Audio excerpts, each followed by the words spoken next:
আপুর বানানো এই এগ রোলটা এত বেশি মজা হয়।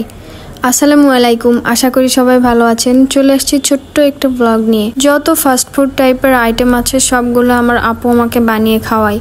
তো আপু যখন বাসায় থাকে না, আমার খেতে ইচ্ছা করলে আমি খেতে পারি না, আপুকে ফোন দিয়ে বলি যে আমার এই জিনিসটা খেতে ইচ্ছা করছিল, আমি বানাতে পারি না বলে আজকে খেতে পারিনি।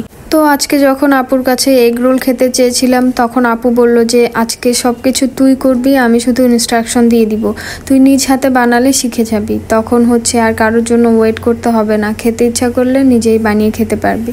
তো আমিও বললাম যে ঠিক আছে, আমি শিখে রাখি।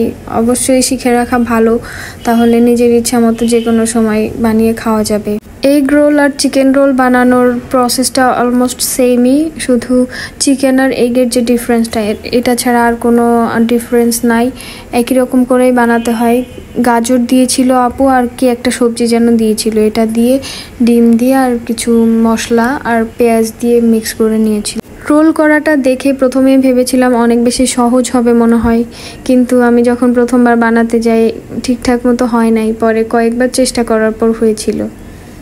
তো যাই হোক, যেভাবেই হোক যেমনই হোক আমি শিখে গিয়েছি, এটাই অনেক।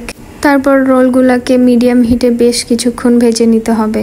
ডিম তো সবার বাসায় সবসময়ই থাকে, তো এই রোলটা বানাতে তেমন কিছুরই প্রয়োজন হয় না। এই জন্য এই এগ রোলটা অল্প খরচের মধ্যে বেশ ভালো একটা নাস্তা, আমার তো অনেক বেশি পছন্দের। যাই হোক, আমার আজকের মিনি ব্লগ এই পর্যন্তই। সবাই ভালো থাকবেন, সুস্থ থাকবেন, আল্লাহ হাফেজ।